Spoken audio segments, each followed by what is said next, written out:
Hello, my name is Chickenly, and today we'll be ranking all of the One Piece arcs. I actually recently just caught up, and so I thought it'd be a good idea to kind of give my opinion on every arc. And I actually did this on stream, where you can catch me live on Twitch at Chickenly, spelled a little differently, but I'll have a link in the description if you want to go check me out. So yeah, I did this on stream, but I felt that my thoughts were a little jumbled, and I was kind of jumping all over the place, and my original intention was to cut that and put it into a video and to upload it on YouTube for my channel, but I think it would be better kind of just re-record this for a video. So I already have my tier list made, so I know where all my rankings are. Actually, before we jump in, I would like to say that these are just my opinions. I do have a little couple hot takes here and there, so just be wary of that. You're more than welcome to have your own opinion. If you think what I ranked the worst is actually the best, and you think what I ranked the best is actually the worst, go ahead and tell me in the comments. Go ahead and leave your own tier list. I'll leave a link to where I use this tier list template so you can make your own. So go ahead and tell me your thoughts and opinions. I will also have all of the timestamps for each arc, since we will be going in order of appearance, not as in tier, so I'm not going from D tier all the way up to S tier. My rankings will jump here and there because I'm going from arc to arc. So if you have a specific arc in mind that you want to hear my thoughts and placement on, I will have timestamps for each arc in the description. Now let's go ahead and start ranking. So let's start off with Romance Dawn. So Romance Dawn is the first couple episodes and chapters of the manga. This is where we meet our wonderful protagonist Luffy and the Shanks red hair pirate crew. And some important things to note this is where we meet Colby as well when he is with Alvida. This is also where Luffy gets the gum gum fruit. And this is also where Shanks loses his arm. I think overall this arc is just pretty good. I think it's a really solid opening for a widely known series.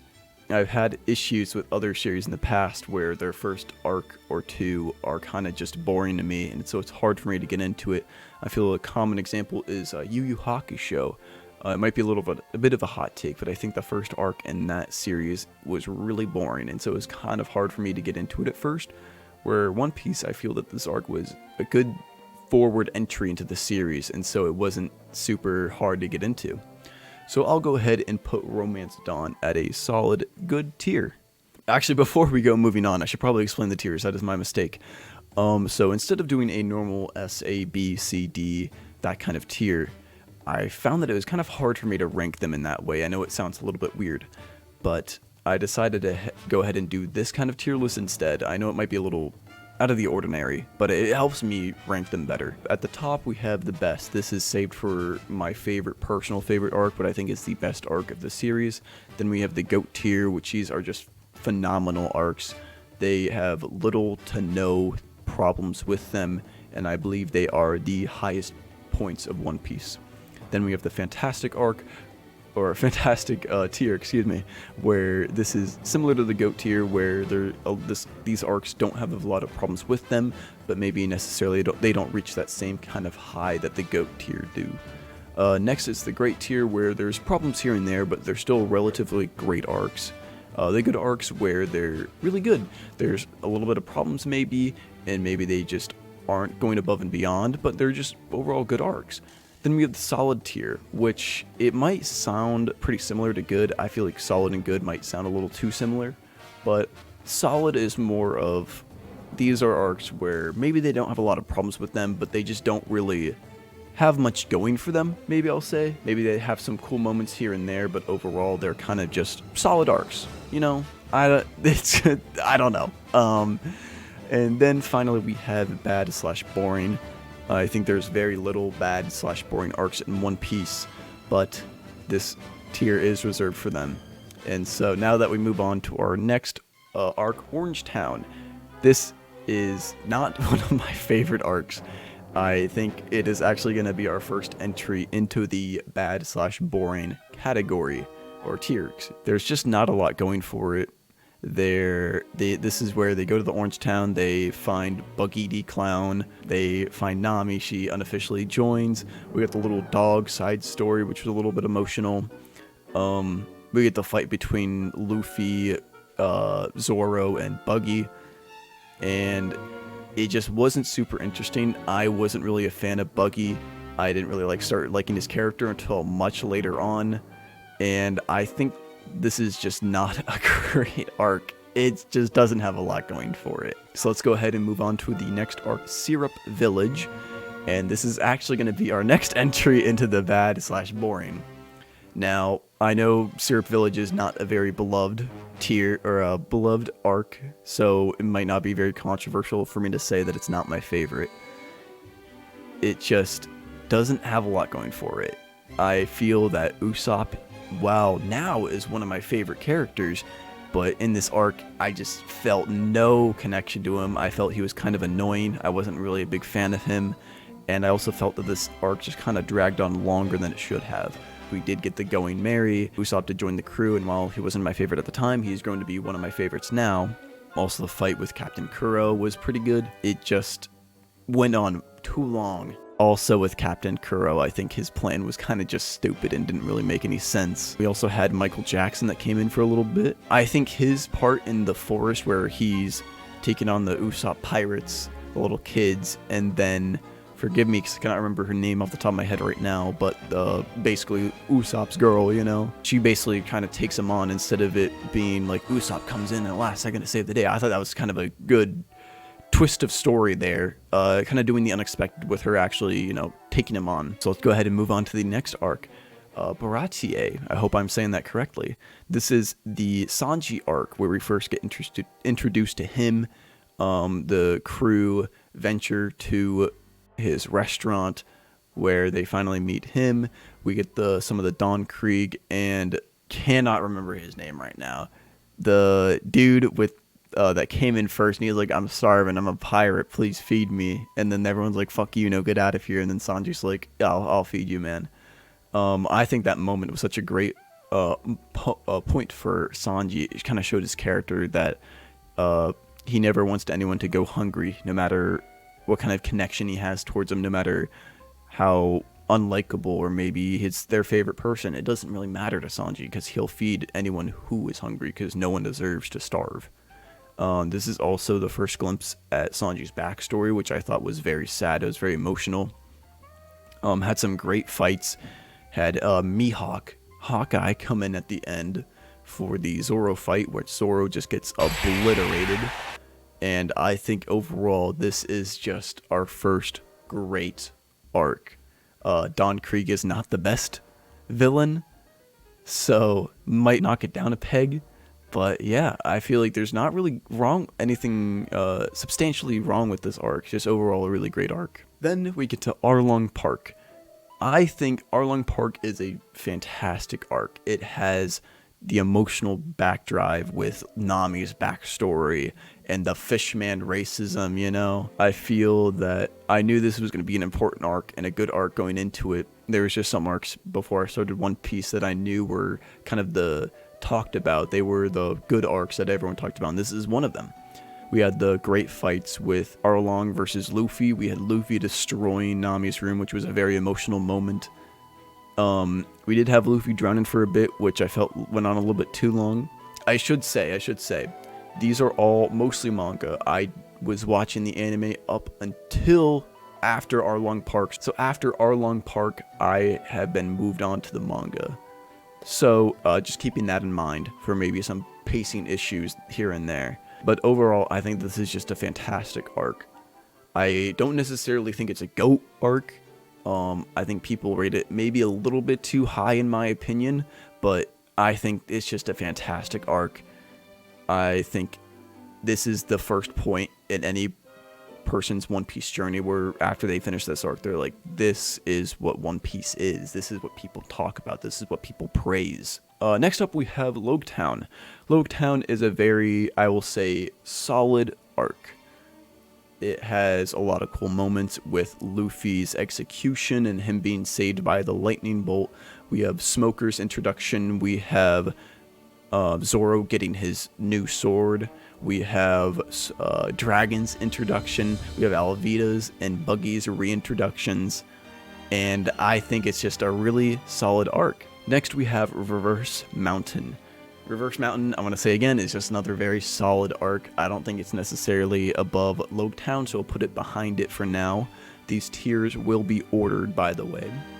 Reverse Mountain is when we first get introduced to Laboon and how he's been waiting for this pirate crew to come back to him after all these years, and how we learn that this pirate crew is most likely dead and gone, so now he's waiting for pretty much a ghost to come back. It's very sad, very emotional. We also get the first introduction of whatever the fuck the names are, Vivi and Mr. whatever number. But overall, just a solid arc. Nothing super wrong with it, but also nothing super great about it. Next, we have Whiskey Peak. This is where all the crew go to whatever fucking island it is. It looks like a cactus. We have Zoro fighting the 100 bounty hunters, and then we have the other, I want to say the Baratie workers. I think that's what they're called. They come in and they're fucking shit up. And then this is also the arc where we get introduced to Miss Sunday, and who we now know is Robin. And originally I knew Robin was going to join, and I knew Robin existed, but when I was reading the manga, I was reading the colored version, and I knew in the anime that she has like these beautiful blue eyes. And so when I saw in the manga that she had like these black eyes, I'm like, okay, it looks like Robin, but that can't be Robin. She's got different eye colors, It is Robin. I felt stupid for that. But yeah, I think it's just another very solid arc. Nothing very wrong with it, but also nothing really too great about it either. I think the highlight is definitely Zoro versus the 100 bounty hunters, though. Next, we have Little Garden, which I feel I'm a broken record because I'm gonna once again say it's just an overall solid arc. This kind of stretch of One Piece is it's very solid. There's not a lot too great about it. This is the first introduction of Elbaf and the Giants. We get a cool moment with Zoro, Vivi, and Nami being how should I say this? Waxified? Is that a term I should use? They're being waxified, and I thought it was very funny that Zoro was doing a cool pose. He's also willing to cut off his legs. I thought that was a cool moment for him. But once again, overall, just nothing really too great about it, but nothing really too bad about it. I will put it at the bottom of the solid tier, though. Next, we have Drum Island. And I don't know why, but everyone on TikTok seems to hate this arc from what I see. And I just can't believe it. I loved this arc when I was first reading it. I was a fan of Chopper from the moment I saw him. I loved his backstory and his drive to cure all illnesses. I also loved his relationship with the doctor and how they had a father and son bond. Also, with his speech right before he died is still one of the best speeches in One Piece. Luffy holding the flag after it gets blown off by Wapol is still a great moment. Wapol is not a great antagonist, not a great villain of the arc. Also, Luffy with climbing the mountain with just his bare hands was just so cool. It was so good. Oh my god. I will put this in the great tier, and I will put it above Baratie. Next, we have Alabasta. Alabasta is the first, I would say, major long arc. It was built up to ever since Whiskey Peak mainly, but a little bit of Reverse Mountain too, with Vivi first being introduced there. But when I first read Alabasta, I was simply blown away. I thought to myself, how does One Piece get better than this? I was in love with it. Just the fights, the story, the emotional impact with it. It still is one of my favorite arcs. And while after reading other arcs, I have seen that you can still build on top of it and you can still go further beyond with these high highs. I think Alabasta is still a fantastic arc. I think it does get dragged down a little bit with Pell. I think it's stupid that he was able to survive a bomb like that. What a stupid cop-out, and this will not be the only cop-out that I complain about with Oda's writing. I feel like it's very rare for me to be upset and kind of aggravated with Oda's writing, but this is the first of not many occurrences. Next, we have Jaya. Jaya is a good arc, I would say. Jaya is when we are first learning about the Sky Islands. This is where we meet Bellamy, and more importantly, Blackbeard. We have Blackbeard's little line about how men's dreams never die. We get the Bellamy fight with the one punch. It's just so good. I think it's a good arc. I do think there was a little bit of boringness at the end of it before they went to the Sky Islands. I did like the little hints about more Sanji backstory with him being raised in East Blue, but him being born in the North Blue. So yeah, we'll go ahead and put it in the good tier. I will put it above Romance Dawn. Next, we have Skypiea, a very controversial arc for the series. Now, before going into Skypiea, I had both kind of opinions on it very much told to me. I had my good friend Sam, who was a little bit ahead of me at the time, saying how Skypiea was a fantastic arc. It was one of his favorites. And then I also had the other side of the opinion where the vast majority of One Piece fans were like, no, this arc is doo-doo shit, and it's bad, and it's boring. So I was very much in the middle, expectation-wise, when I went into it. And I think overall, when I came out of it, I came out with a very good opinion about it. I don't think I liked it as much as Jaya, but I will put it under it and still in the good tier. It was a little boring at many points. I think the first part of Skypiea kind of drags a lot. But I think the backstory was fantastic. I think the world building was so important. Skypiea itself as an arc is just still so important to the series that I feel it is wrong to put anything under good. Luffy's fights with Enel was a fantastic moment.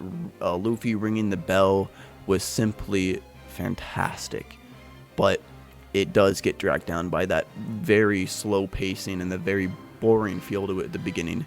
Now, that's just my opinion. Obviously, some other people are okay with the slower pacing, so maybe you have it somewhere else. Alright, well, next we have the Foxy arc, otherwise known as Long Ring Long Land. And we already know this is the best arc in One Piece. Simply storytelling at its finest. Never have I been so entranced with an antagonist. Never have I been so infatuated with the fighting, with the games. And I can't keep saying this. This arc sucks. I hate this arc. Now, I know some people like this arc, and that's okay. It has its very niche reach, I feel. It's very much different from all the other arcs, but I don't like it. It sucks in my opinion. I hate Foxy as an antagonist. I know he's not supposed to be great or anything. He's obviously very stupid, and it's very much a more lighthearted arc, but I just wasn't a fan at all. I was very bored. I knew going into this that this arc was not going to be the best, so I was not looking forward to it at all. I will say the last couple moments with when Aokiji came in were fantastic. I was popping off in my chair reading that shit. And I'm sorry if you like that arc and you're hearing me say this, and I'm sorry if I'm hurting your feelings by saying these words, but it is just not for me. So coincidentally, we go from one of the worst arcs to one of the best. So Water 7 is going to be our first entry into the GOAT tier. Water 7 took me by surprise. It held me by my throat and drug me along into this story that I was not ready for. It had such an emotional impact with Usopp's story, with the Going Merry not being able to survive these waters. They need to move on to another ship, and it feels that way with Usopp to him personally. It feels maybe they don't need Usopp. Maybe he can be replaced. I loved that part of the story. I wasn't a huge fan of it at first, but once I kind of more understood Usopp's side, where he didn't want to be replaced, I was much more into it. Also, the stuff with Frankie, I knew he was going to be a crew member, but I just couldn't help but hate him. I'm like, you fucking suck, dude. How could you beat this shit out of Usopp for no reason?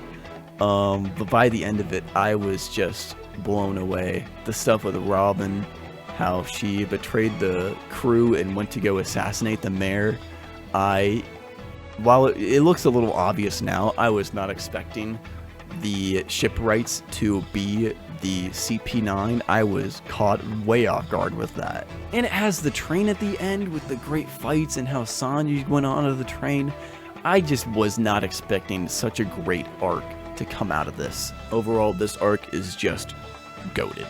And after we go from a goat arc, we go to another goat arc with Enies Lobby.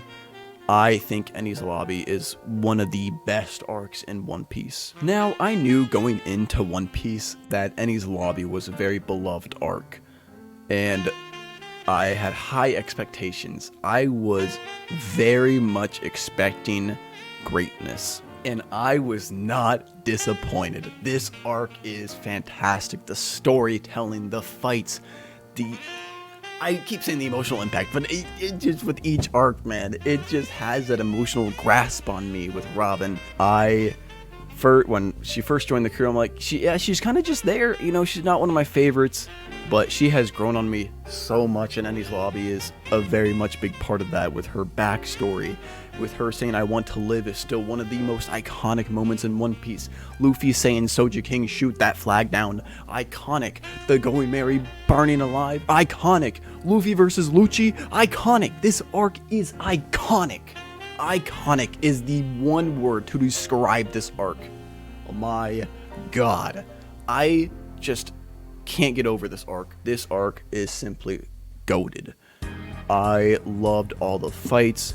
I loved Chopper's Monster Point reveal. I was just grabbed by the hand. I was swung around everywhere. This shit was goated. I simply have no other words for it. I think Luffy versus Lucci is still one of the best fights in One Piece. It has such an emotional backing to it. I think it's so interesting to see how Luffy would only save Robin after he heard her say she wanted to live. I think that's just a much more interesting take on the whole main character aspect, because I feel like if you put any other main character, if you put like Naruto in there or anyone else, they're gonna save them either way. But Luffy needs to hear it. He needs Robin to say, "I need help. I want you to save me." He is developing other characters. While Luffy has his own development, he is still pushing development for other characters, and I feel like Enies Lobby, Arlong Park, these are arcs that showcase this. Oh my god, dude, Enies Lobby is just great. I think it's just goated. I don't know what to think. This is also the first time we see Zoro do his like three-headed like fucking 9-sword shit. Don't remember the name of it, but it was so cold. Oh my god, each character just had so much time to shine in this arc, and I feel the ending was just perfect, with having the boat come back, with having Going Merry come back and burn up. I never thought I'd get emotional over a piece of wood that floats. That shit had me tearing up. Oh my god. Next, we'll move on to Post-Enies Lobby. This is where we get the introduction of Garp and Colby's return. I think it's just great. This is like the best a intermission arc can get. We get Frankie joining the crew. We get the Thousand Sunny as the new ship for the Straw Hat crew. We also get Ace and Blackbeard. We get Shanks confronting Whitebeard. There was just a lot of great moments that I just wasn't expecting from such like an intermission arc. So I will go ahead and put Post-Enies Lobby in the great tier. Next, we have Thriller Bark. And I know everyone has different opinions on Thriller Bark. I have two friends that think this arc is phenomenal. But I also have the side of the fandom that's like, this arc sucks, just like Skypiea. And I'm kind of on the fence with this arc, because I think looking back on it, it has these great moments that are peaks for One Piece, but they're in such a boring arc for me. I thought the comedy was great, but I think it just dragged on way too much. I wasn't a fan of Moria as a villain. I wasn't super intrigued with all the people going into the zombies and having all that, I just wasn't super into it. But this is where we get the introduction of Brook. We get Brook's backstory, we get his connection with Laboon, we get Bink's sake, we get Nothing Happened. Most importantly, Nothing Happened is one of the most iconic and one of the most important moments in One Piece. But why does it have to be in a boring arc for me? Now, if you're a fan of the comedy and you can deal with it, then this is the arc for you. But I don't think it's the arc for me. But I can see those highs. I can see where people love this arc, and I can see where those peaks happen. Brook's backstory was actually the first time I've ever cried while reading One Piece. I don't know what it was about it, but I guess I shouldn't say reading, because it was during Bink's sake where the song was happening, and so I'm like, why the fuck am I reading this? So I go ahead and I pull up the YouTube video, and while I'm reading it, I had the song playing, and I think the music just caught me, and I was bawling. I was in an online meeting, and I didn't have to pay attention at the time, so I was reading One Piece, and I got to this moment. I had to turn off my camera. I was crying so much. Oh my god, the tears just flew. So I feel like it'd be criminal for me to put it anywhere below good. I know that some people are going to rate this higher, and some people are going to rate this lower. This is a very controversial arc in my opinion, but it does have those important moments, but it also is kind of boring, like I said. But I will go ahead and put it in the good tier. I'll put it right under Skypiea. I feel that my feelings for Skypiea and my feelings for Thriller Bark are very neck and neck, I'll say. Next, we have Sabaody. Sabaody is just... this arc. Oh my god. Like I said, when I first went into One Piece, I knew certain arcs that were good. I knew about Enies Lobby, I knew about Alabasta, I knew about Wano, I knew about Whole Cake, I knew about Dressrosa, I knew about Marineford. But I had no idea this arc was gonna be this good. When it first started out, I'm like, okay, they're doing a little bit of fun stuff with Sanji's wanted poster guy coming in and being like, you are making me my life terrible, because now everyone wants to kill me and capture me, but I am not you. I thought that was a very comedical moment. We had the return of Hachi from Arlong Park. We had the separation of the crew while fighting Kuma. We had Kizaru come in and beating up all the supernova. We had the introduction of fish racism. We had the human trafficking. We had Rayleigh's introduction. We had Luffy, Law, and Kid. All three of them. I think Law is one of my favorite characters in One Piece, and I knew he was a fan favorite, so when I first got to see him, I'm like, that's Law. That's the cool guy that everybody likes. And this arc is just fantastic. It is goated, I should say. I'm going to go ahead and put it in between Water 7 and Enies Lobby for me. I almost forgot to mention Luffy's punch against the Celestial Dragon is another iconic moment in One Piece. I was tearing up while reading it. I felt for Hachi where he didn't want Luffy to cause any more problems for himself. But I was so happy when Luffy punched the shit out of that Celestial Dragon. I could not contain my excitement. The next arc we have is Amazon Lily, which I think is a very solid arc. I'll put it right in the middle between Reverse Mountain and Lougetown. I think this arc is kind of just solid. That's what I would say. There's not a lot going for it, but there's not a lot going against it. We get the official introduction of Hockey. We get Boa Hancock's introduction. A lot of funny moments with Boa and Luffy interacting, since she's clearly madly in love with him now, but Luffy has no interest at all. This is also where Luffy learns of Ace's execution and how this progresses the story going onward, where his now goal, instead of finding his crew, is they can wait, I need to save my brother. Not a lot going for it, but not a lot against it. Just a very solid arc. Next, we have Impel Down. Impel Down was another Sabaody for me. I had no idea this arc was going to be this great. I was just taken for a wild ride. I love the concept of the prison break story And I love how we got to see all these past antagonists from past arcs reintroduced in a more of a promising light, I'll say. Before, I hated Buggy, but this arc made me love him. I was so happy that with his interactions with Luffy, it was just so comedical, as well as Mr. 3. I think this arc is just fantastic. It is borderline GOAT for me. There's just so many great things about it. This is officially where we meet Jinbei. This is where we get all the other antagonists coming back into the story to help Luffy break out of this prison and go save his brother to fight this war that's happening on Marineford. We had Bon Clay coming back. Bon Clay, the GOAT. I didn't even mention him during Alabasta. Bon Clay is the GOAT. I love Bon Clay, and this arc solidifies it. His sacrifice at the end is, like I said, another iconic moment in One Piece. It got me tearing up. It got me sad. I also like that we have Crocodile back. He is one of my favorite antagonists, and to have him back in the story was such a cool moment. I liked how he was kind of on our side now, instead of going against him now. We're kind of working together. Ivankov is a new character who was super cool. I love his Devil Fruit. I loved that Magellan was a warden. I love that when you run into Magellan, you're getting fucked up. You're losing. There is one option, and it is run.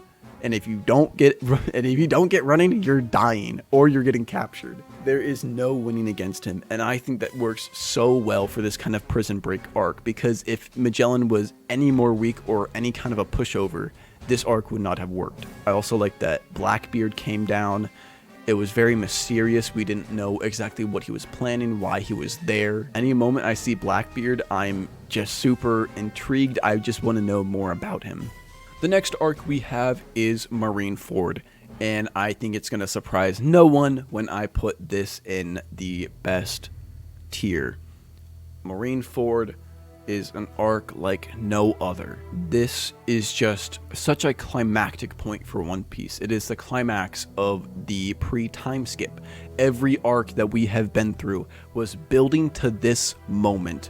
We have characters who we've seen so early on, and we've seen characters we haven't seen before. We have seen characters that we know nothing about. I think it's just wild that Oda can make an arc where, for multiple chapters at a time, there is no main character. Luffy and his crew are not even there.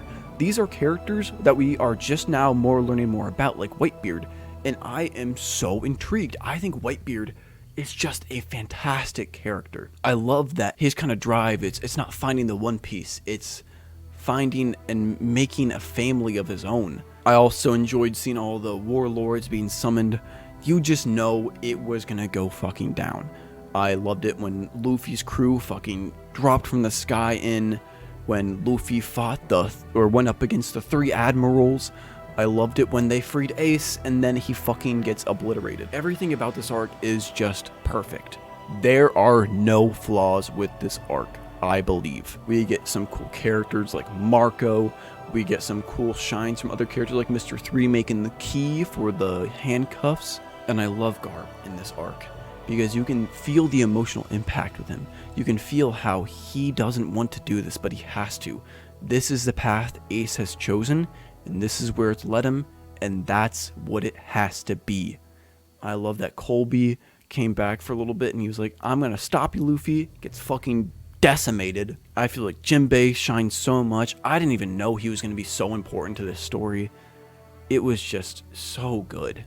I am just speechless when it comes to this arc. I love how we get interaction with characters that we're not going to meet till the future, like Doflamingo. You get little teasing here and there of his power, his purpose. We get Mihawk. We get Buggy doing a vlog, a live stream. There's just so many great moments about this arc that I can't even list them. It is truly peak One Piece for me. Next, we have the post-war arc. This is where we have the flashback with Luffy, Ace, and Sabo. This is where we have, after Law has rescued Luffy from Marineford, they're back on Amazon Lily, I believe. This is where Luffy's just dealing with the trauma. He's dealing with Ace's death. This is where Jinbei has to help him. He has to wake him up to reality. He has to get him through this. This is also where Rayleigh and Luffy start their training.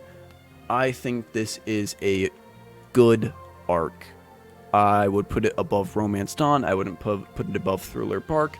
I think the flashback was really cool. I liked Sabo as a character. I do think the flashback went on a little too long in my opinion. I felt like they could have cut it down a little bit, but I love that their whole story, that because it kind of leads back into Marineford, where Luffy, Sabo, and Ace were all brothers. Now they lost Sabo and now they lost Ace, and so now Luffy is alone. He has to carry on their spirits and their wills. So after post-war, this is where the time skip happens, and this is where we start off with Return to Sabaody. This is where we see all the crew coming back together after they've been separated, after they've done their 2 years of training. We also get the part with the fake Straw Hats, where now the Straw Hats have gained this reputation of being such a high and mighty crew.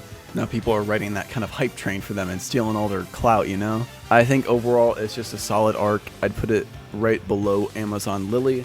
I think this arc is kind of just to ease in to the time skip. This is where we just, all of the crews coming back together. You see a little bit of the skills they learned, how they've grown.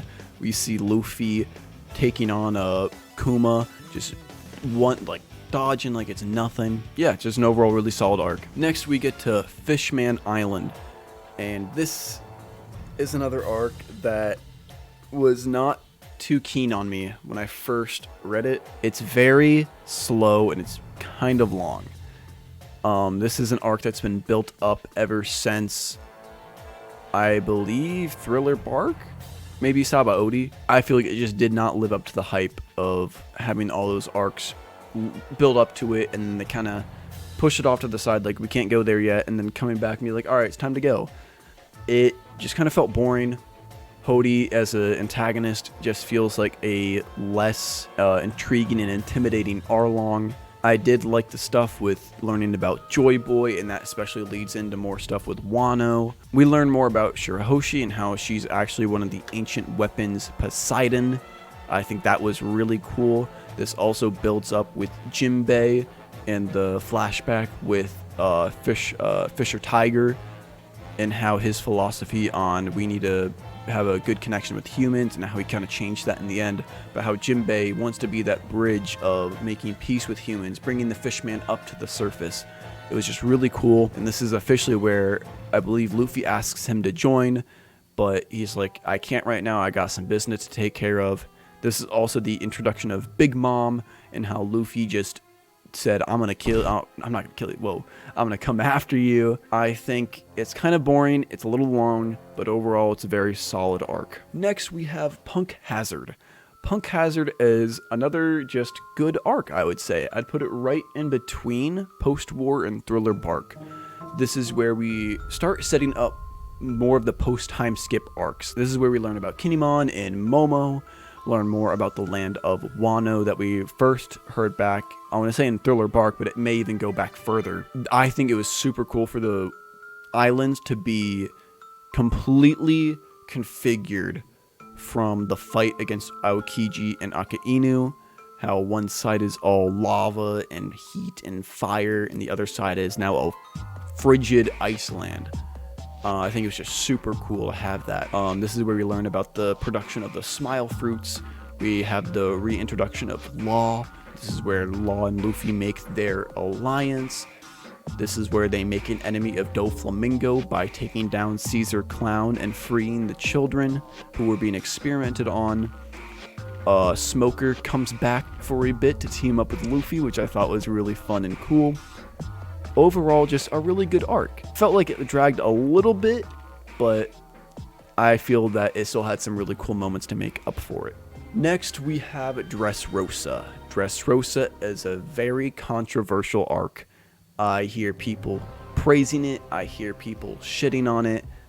I hear people being in the middle like, it's good, you know? I have a very hot take, and I'm sure I'm going to get flamed for it. I'm sure people are not going to like what I have to say. I think Dressrosa is a top 3 arc I know it has its problems. I know it can drag a little bit. I know the beginning was a little slow. I know it has a large cast of characters and it's kind of hard to keep track of them. I know in the anime the pacing was terrible, but this arc just spoke to me. It was such a phenomenal read. Never have I been so attached to an arc other than Marineford or Enies Lobby. I was just entranced. Doflamingo as an antagonist is still my favorite antagonist in the series so far.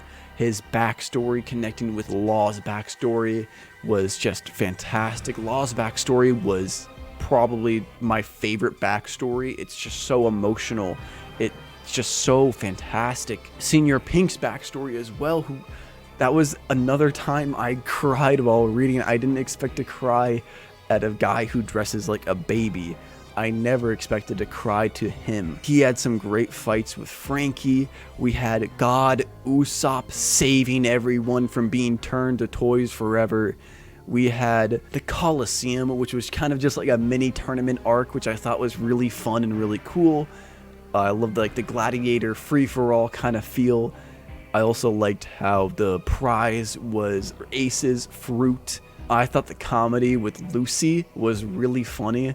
How Luffy kept forgetting that he was supposed to be called Lucy. I also thought it was a really funny moment when he's entering the tournament. They ask for his name and he says Luffy, and they're like, Luffy, Straw Hat Luffy, and they see like his name and it's like, oh, Lucy, like, can you be more clear when you're talking? Thought that was really funny. I think the fights are just fantastic. Doflamingo versus Luffy and Law is still a phenomenal fight. Doflamingo versus Luffy is still one of the best fights in the series. We had such iconic moments like Luffy stopping Doflamingo from stepping on Law. We had Zoro cutting Pika, the Stone Man. It was so cold. We have Fujitora's introduction. I didn't know he was going to be an admiral, but I could have kind of guessed that he was going to be someone really important. I loved his Devil Fruit. I think it's so cool, and I think he's such a cool character. He's kind of like that Aokiji, where I feel like he has some different kind of motive for being a Marine. And I feel that he is the model Marine. He's not afraid to praise the people who deserve praise for what they did. He's not afraid to thank Luffy for saving Dressrosa. Dressrosa has a lot of parallels with Alabasta, and my love for Alabasta is probably why I love Dressrosa so much. Dressrosa also had the Straw Hat Fleet at the end, which I loved. I think this arc is just phenomenal. I know it's a very long read, and it felt like very much that Oda was experimenting with this long arc, since Wano, the next longest arc, was gonna be a long one. I feel like this was kind of like a little taste, like, here's a little taste. Now we're gonna get to Wano, so you're gonna know what to expect when a long arc happens. This arc is just goated. I know that this is kind of a hot take, and I'm fully expecting to get flamed for this. I am fully expecting people to disagree. I'm fully expecting people to not put it anywhere near top 3. This is just my personal opinion. I have a slight problem with Sabo, and now you're gonna hear, because I'm saying like all these things about Dressrosa, and now another bad thing about Dressrosa, like, I have it in top 3, how come? I just think the highs are really high. The problem with Sabo for me is I think he worked perfectly as the past brother who tragically died, and now they carry on his will. While I am still excited to see where Oda takes this character moving forward, I think his way of coming back was just so poor writing, especially for Oda. I never thought Oda would use the amnesia cliche. Oh, I had amnesia, I didn't remember.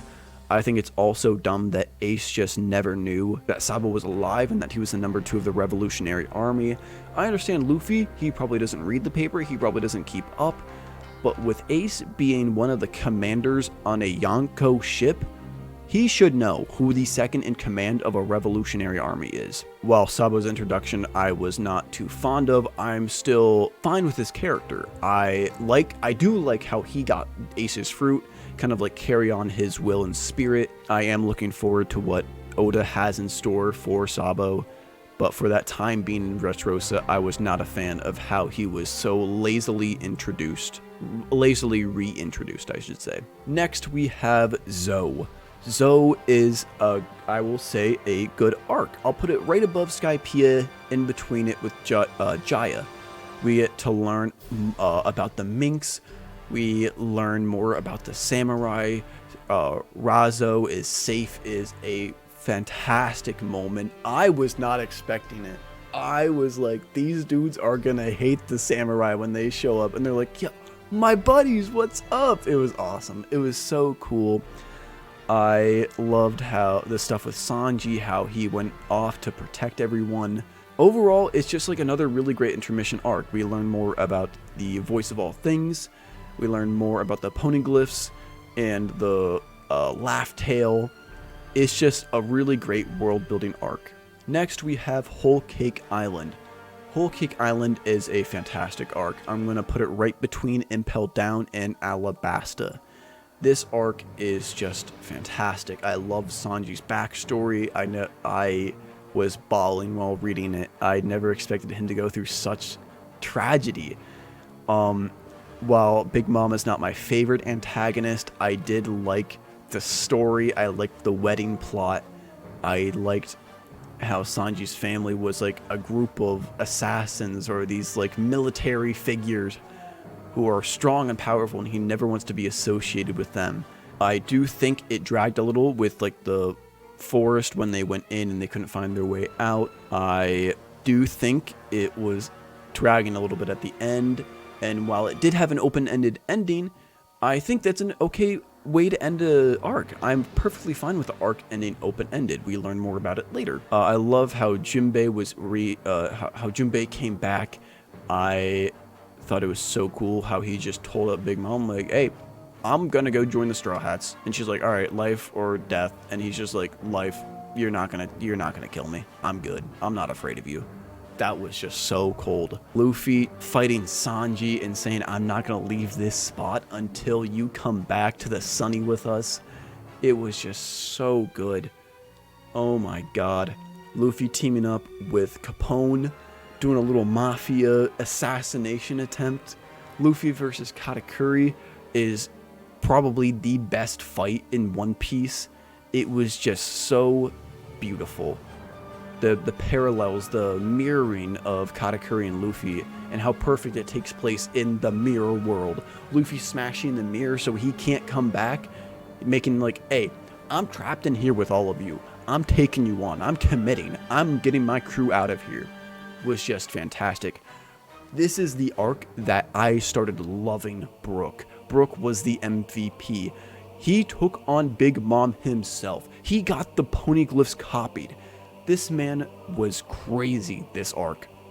We also had Pedro's sacrifice, which was just so sad, and I was very much half expecting for him to just show up again, because that's how Oda is, and then just being like, "Yeah, I'm fine, I blew up, I'm good." But I think it's just a fantastic arc. Big Mom is not my favorite antagonist. It had a lot of slow moments, but overall just a fantastic arc. Next, we get to the Reverie. The Reverie is a good arc. I would put it right below Punk Hazard and between Punk Hazard and Post-War. This arc has a lot of reoccurring or old faces coming back together for this meeting between kingdoms. I love that Lucci has kind of come back into the story. I love all the princesses meeting together to talk about and fanboy over Luffy. I like how we get the introduction of, I hope I'm saying it right, Emu, the king of all kings, ruling over the land mysteriously, ruling over the world. The hidden king, really mysterious with the big straw hat and who he is exactly, or who she is, excuse me. I don't remember if it's a guy or a girl.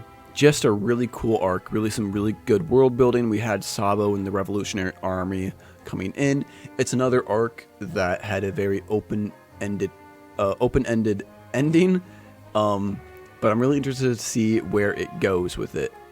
And I do like how it was short and sweet. It did not drag on too long at all. Finally, we have Wano. Wano is an arc that's been built up to since post-time skip. I would say it's like the Fishman Island of pre-time skip. where they build it up for it to a couple arcs, but where Fishman Island and Wano are different is that Wano hits on the head directly. I think Wano is the second best arc in One Piece. It starts off very slow in my opinion, but that's okay. It has a lot to set up within Wano. We get the introduction of where everyone else was, because not everyone in the crew went to Whole Cake. Some of them went to Wano to get ahead of the crew. We had such amazing moments with like Zoro slicing that one guy with a little knife, which was super cool. His fight against Killer, Odin's backstory, which was just phenomenal. It was one of my favorite backstories of One Piece. I just love the samurai, the Japan setting. I think it's so cool. I think Kaido is a fantastic antagonist. You just hate him so much. I also love Ace's connection with Wano and how he visited there in the past, and now Luffy has come and he's kind of picking up the breadcrumbs of what Ace has left behind. This is also where Jinbei finally meets up with the crew and officially joins. We get the raid on Onigashima, and this very much could change. Wano could drop from GOAT to Fantastic or wherever, depending on how it ends, but I feel like how it's been going, it's just gonna be in GOAT no matter what. It's just a fantastic arc. We get some fantastic fights. Roof Piece is beautiful. We get Luffy taking on Kaido. We got Yamato's introduction. We got Yamato talking about how Ace and her were really good friends. I should say him, excuse me. Just fantastic arc. We got Law and Kid versus Big Mom. We got Zoro versus King. We got Sanji versus Queen. We got Drake, who's kind of like, he's part of I think it was called Sword, which is like that part of the Marines, which is really cool, working with Colby. We have all the CP0 members kind of making sure they're doing their thing, maybe their thing getting Nico Robin, stopping Luffy. I love Momo in this arc. I know people kind of complain about him being a crybaby, but he's a kid. He's taking on this huge responsibility of saving a country and then being the shogun of it. How can a kid deal with that kind of trauma, that emotional baggage? And of course, I can't leave out the most important part of Wano, Luffy versus Kaido, and Luffy's transformation into Gear 5th Joy Boy.